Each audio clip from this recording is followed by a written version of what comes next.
Mm-hmm. All right, you ready? Mm-hmm. What's up? It's your boy Poddy Ali. This is the game. We got the one and only Rod Digga in the building. What's up, mama? You there. I'm chilling. How you? I'm all right, man. So what's been going on, man? Well, I'm just recovering from COVID. Thank God I made it out of that debacle unscathed.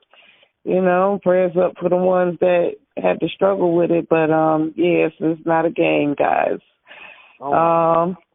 For the most part, though, I'm good. I've been podding with Lord Jamar from Brand New Beings. We have a podcast, you know what I mean, Godcast. Y'all can check us out on YouTube. Okay. And I've been basically doing a lot of gigging. I think I've graduated to like legacy act status. So, we 90 rappers are in are in high demand these days. So a lot of shows. I'm actually contemplating dibbling and dabbling back into the, jumping back into the film realm. I'm feeling inspired watching 13 Ghosts on HBO Max all damn October. So I was like, you know what? Let me see how I feel about acting again. But I don't know if I want to get in front of the camera like that. I think I might want to write or produce something, behind the scenes. But we'll see. But I've been blessed and highly favored. That's what's up, man. That's kind of like a trend right now. A lot of artists, like 50 Cent getting behind the camera, doing his acting stuff and all that, and so that could be a good thing for you. Yeah, I mean, I'm no stranger to it. I had I did a couple of films about this is the 20th year anniversary. Today is the 20th anniversary of the 13 Ghosts release. So later on, I'm jumping on a reunion zone with some of the cast and crew members, and we just go on, chop it up and have a little where are they now type discussion as well as just sharing some memories from set. Are you gonna jump on a versus soon? We gonna see Rod Digga out there with somebody? I don't know, man. I'm waiting. Look, I'm waiting for the 10 song undercard verses. We're seeing artists kind of stretch it out with freestyles and things like that. But I think at some point they are going to run out of the mega star 20 song acts, unless they just straight take it to rock and roll and start having Battle of the Bands. I definitely think at some point in the future, though, they're going to do maybe a 10 song. I don't know about 5 song, but maybe a 10 song. I can start seeing them moving to the 5 song folks. I mean, shit, look how long it be taking motherfucking verses to start sometimes. We'd be waiting an hour and a half for people to come out. That'd be a great time to, throw a 5 song verses up right quick or something. It's a thought. Most definitely, man, because, the most recent one, you have Big Daddy Kane and KRS-One. Big Daddy Kane just started freestyling and, bringing a pop element to it. So I'm sure you can pull out a whole hour show. I already know you got that in the bag. Oh, hell yeah, absolutely. I mean, that's me at any given concert. But I think, one thing I will say, because I've been in this game for 20 plus years, really, I got my first deal in 1996. So we talking 25 years. I do have a lot of features, and I would say more underground joints, not really so much the mainstream stuff, but I be going through it in my head, if I had a versus with somebody, if they play this, I'm going to play that. If they play this, I'm going to play that. If they play their remix, I'm going to play the Black Rob remix. If they play this, I'm going to play Tucker remix. I be going through it in my head already. So, I wouldn't, if I were approached by verses, I would certainly go for it, for sure. What do you think? Because the problem right now is Busta Rhymes is saying he don't have a worthy opponent. who you think that they should put against him?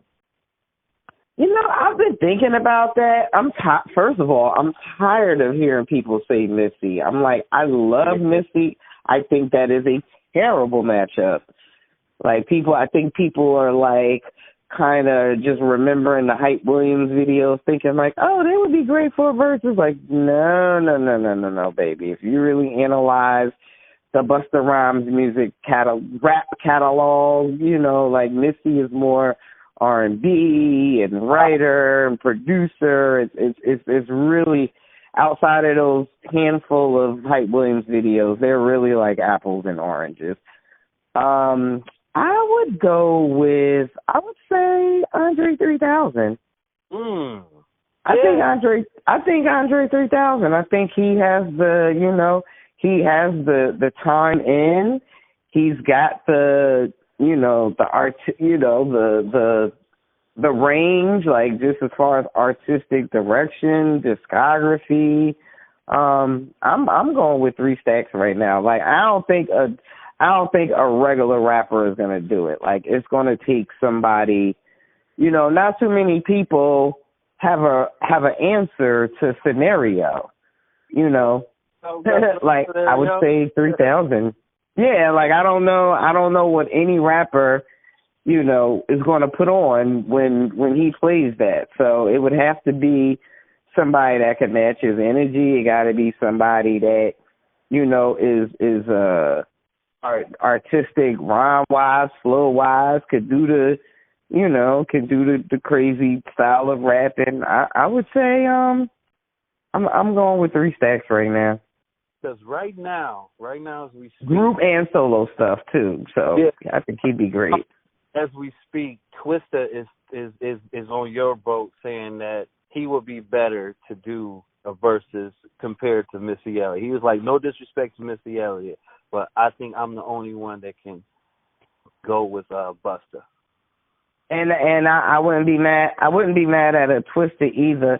The only thing I do think though, like I like how the last few verses have been like New York versus New York. Like they don't have to stay New York versus New York, but I do like when they're in the same region because it is more, it is a little easier to judge it in that capacity. Like when you start going like old versus young or South, East versus West or East versus South, it's kind of like at that point it just becomes like a preference thing. Like I wouldn't know how to score.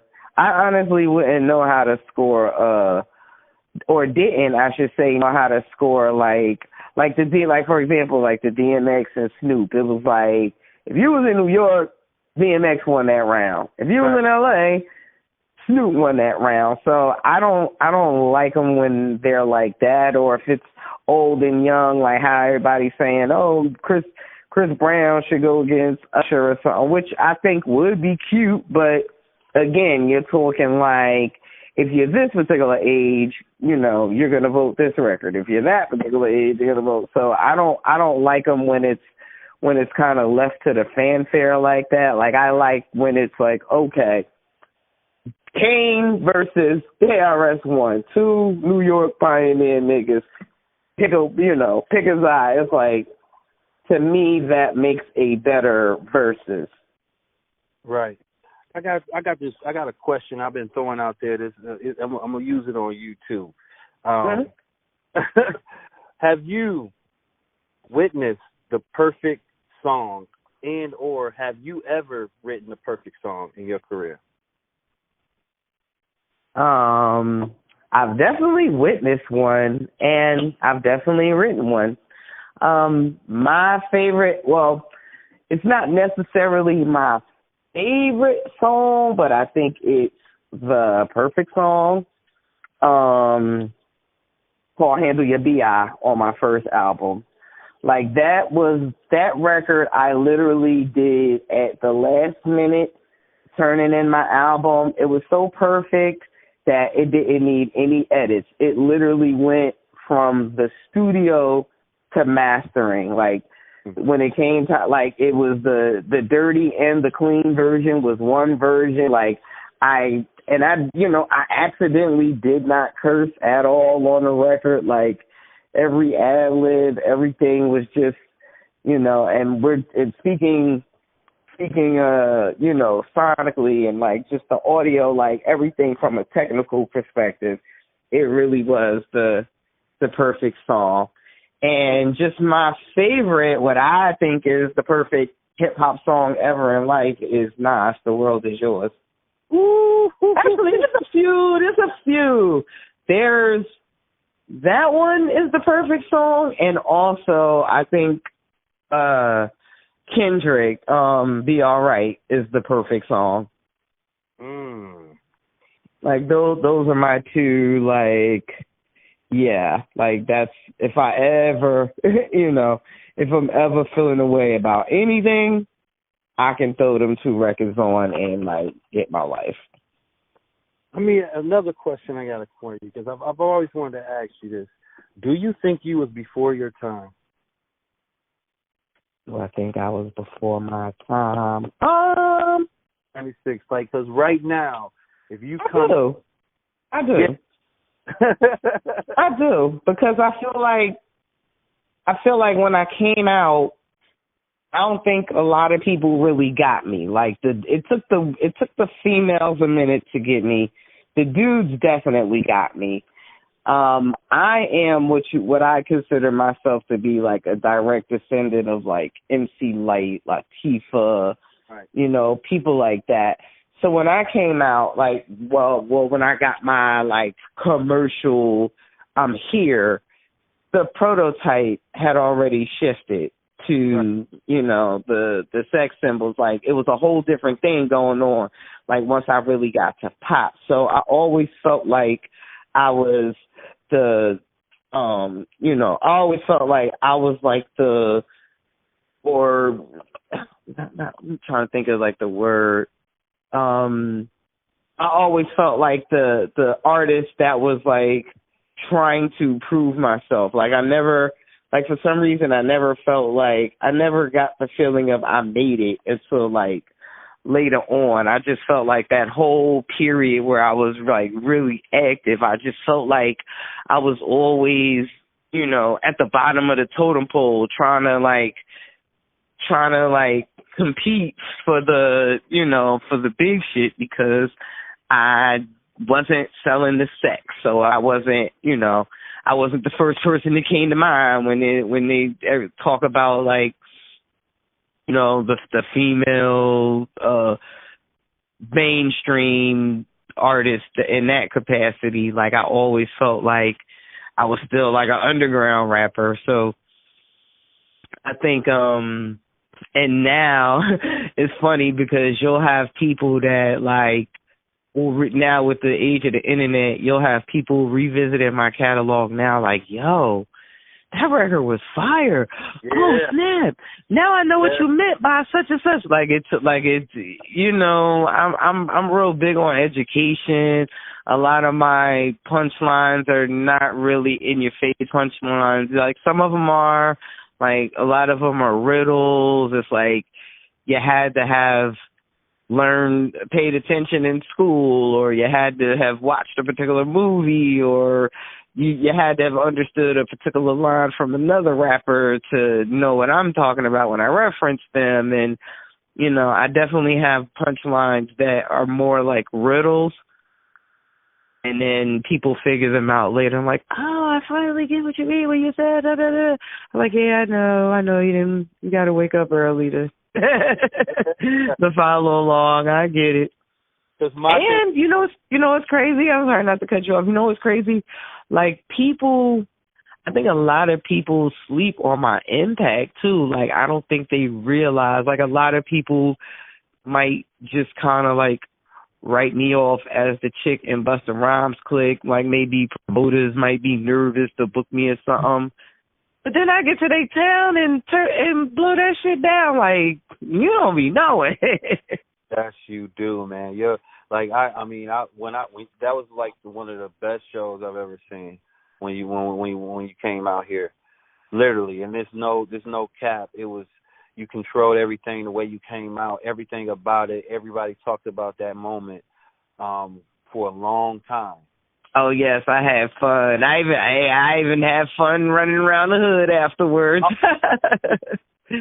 But I find that like at a lot of my shows, sometimes you'll have promoters that like may want to go, like they'll put me before somebody else, or they might want to go with a bigger name or somebody they feel like did better commercially. They might want to put them at the end or put them after me. And then you always have the booking agents, they always ask the promoters like, you sure you want to do that?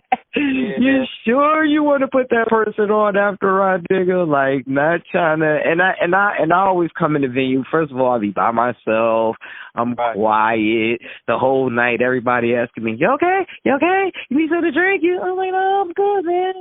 I'm just getting in my zone, waiting to touch the stage." Like, I think the promoter be nervous that, I ain't up for it or something and not touch that stage. And it's like, I'm like, y'all got to remember, I come from the performance school of Busta Rhymes. Like, you're not going to get anything less than perfect energy and breath control and just, all out, just all out rip the damn stage down. And I'm going to come off the stage and take pictures with everybody in the club and sell merch and get back in the car and look for some food.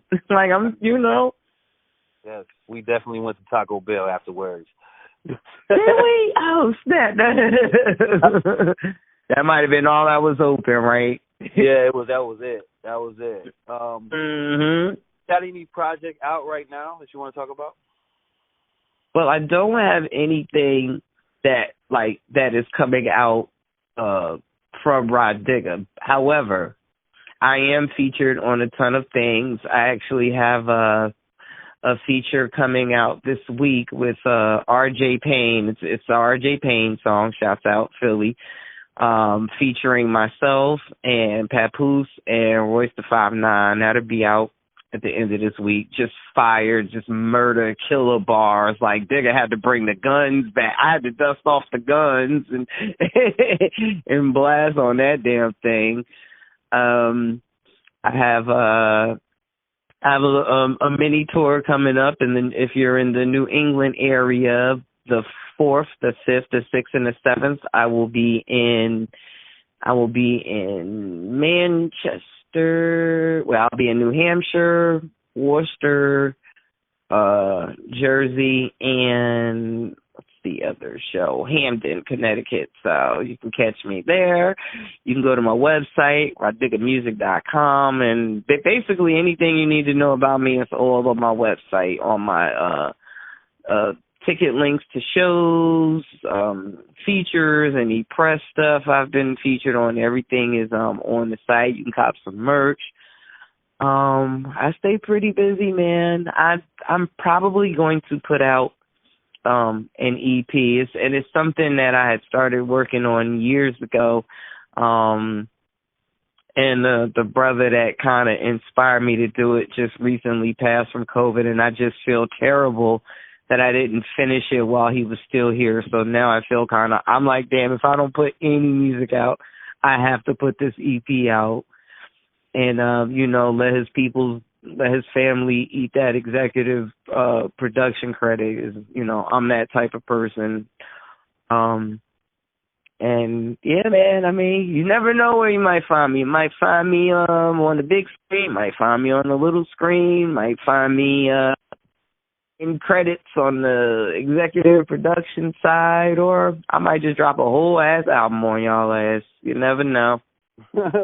That's what's up, man. Definitely, I'm gonna get tapping into that, man, because the world is opening up a little bit. So you gonna definitely hear a call from me like, Rah, we finna hit the road.